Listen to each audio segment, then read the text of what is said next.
It would be very easy to leave the Tower of Storms out of your Dragon of Icespire Peak campaign because it has nothing to do with Cryovane and it doesn't have a card to use with the job board. It's nowhere near any of the other locations really, and as written, it doesn't count towards the player character's level advancement.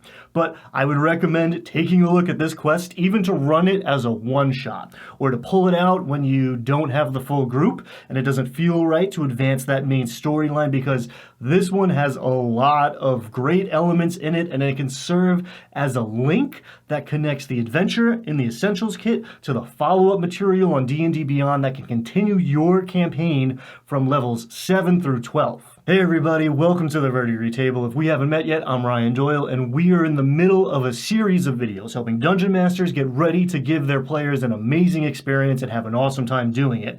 And if you haven't watched what came before this one, that's actually no big deal, because like I said, this adventure would be easy to run as a standalone. You should definitely subscribe to this channel though, and check out all the rest of the videos on here, all of them, please. In that last one on running the Logger Camp, we did talk about how you could use Marticia Vinetalker from the Wayside Inn to deliver this plot hook, saying a ship carrying an alchemy jug for her wrecked at the foot of the lighthouse. She could actually show up on the road as the party travels to or from another quest. Or she could be purchasing supplies in Phandalin, or just, talking shop with Toblin Stonehill.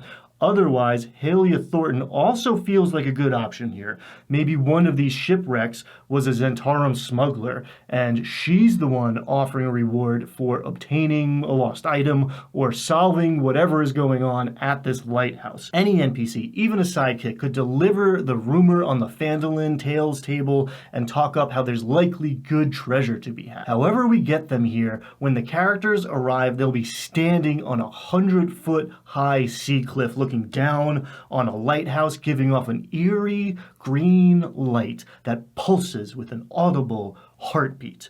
When they drop down to take the causeway that's only above the waterline at low tide, a talking giant crab will cheerfully wave them down and asks our heroes help to assist the spirit of his sea elf friend, who was murdered and is now a banshee. She lives in that haunted cave, mined the Harpies, and if you're successful, I'll help you get some sweet magic items from one of those shipwrecks out there. See, you want to run this one. Now, level 3, level 4, even 5 or 6, this banshee is tough, especially if she uses her whale to kick things off. So here's hoping the players agree to help her and don't fight her. But they've come all this way, right? So they probably will, and crab cakes will almost certainly tip the scales here, though you might decide to call him Sebastian. Maybe say the crab or the ghost of this elf mermaid is actually black, and see who you don't want to play D&D with anymore. Anyway, much like the horrible sounds likely happening in the comments below, the Harpies from T5 will attack as our heroes climb up the 80-foot path using their luring song ability first. A DC 11 wisdom save is easy enough to make, but each player has to make it 3 times. And the way I see it, the most direct route towards the Harpies here is going to involve attempting to scale this steep-looking rock face. We get no instructions from the book here, but I'd call for an athletics check, maybe in the neighborhood of DC 14. If you make it, you move further from your friends and closer to the naked bird ladies who want to eat you. If you fail, well, you're probably taking some falling damage. I don't know which one is worse for a player, but I know as a dungeon master, I love it. I imagine the rocks are also probably going to draw some blood before the characters hit the water, right? So the PCs get another save against the Harpies' charm, only to discover that there might be sharks in play. Now, these Harpies, as many creatures should, prefer to survive rather than die fighting heroes. So if they drop down to 10 HP, or maybe if they see their sisters die, they'll fly away. And if the PCs take a long rest, the Harpies might be back to harry them as they try to get back to this beach later, maybe when the tide has rolled in and the causeway is underwater. The Altar of Storms in T4 is awesome. First person to touch it gets to cast Lightning Bolt 3 times and might consider becoming a worshiper of Talos because it's awesome. Don't be afraid to hand out powerful, magical boons when they're temporary, especially when gods are in play. This lightning rod heading up to the top and charging the altar is a great touch. It's so great, in fact, that I consider having Moesko the Anchorite up there in T8 instead of sitting in T7. In T7, I drop some lore bombs, news about someone named Granach growing a Gulthias tree at an abandoned wizard's mansion in the woods, and information about Anchorites summering up Gorthok, the Thunderboar at the Standing Stones, so we can start placing breadcrumbs for the Woodland Manse and Circle of Thunder and make this all feel like a more cohesive adventure. For extra credit, have all of this in a letter from Feralai Stormsworn, which is not only an awesome name, but also one of the main baddies in the follow-up adventures set around Leilon. Now we want the players to have a chance at finding the telltale heart before they come across the hole in Moesko's chest. But we'll still get that with him up on the roof, and up there the sky can turn gray and stormy. You can crank up some AC/DC or Zeppelin and have an epic battle where someone might go over the side. We can have lightning striking the rod, recharge that altar, and a storm surge flooding the causeway with shark-infested waters. Anytime you have any idea that will make an encounter more epic, trust that instinct.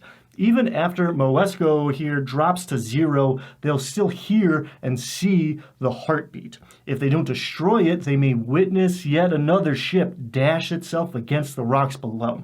And if the heart is still beating and casting its blinding light when they leave this place, Moesko will be back, baby.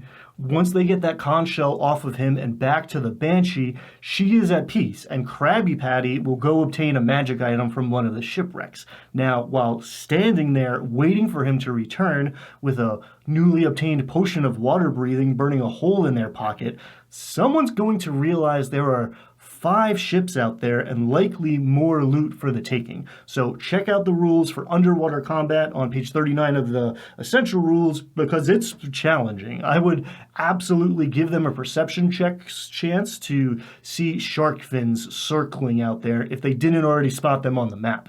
Now, in the beginning, I mentioned how by the book, this doesn't count towards the PC's level advancement.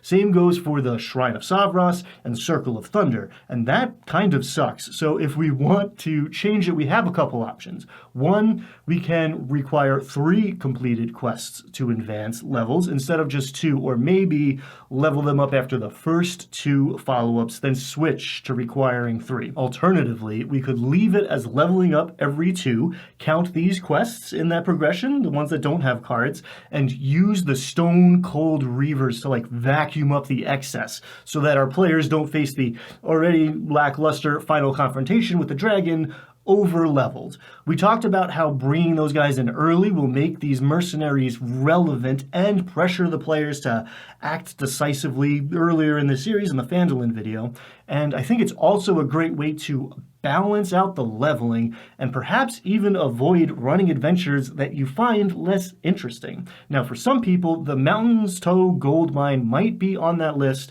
but Don John Raskin's got a lot of potential, as does the Shrine of Savras, which connects back to it. So we're going to take a look at those in the next couple of videos. Until then, get out there, have fun, be kind to yourself, be kind to each other, and thanks for watching. Bye.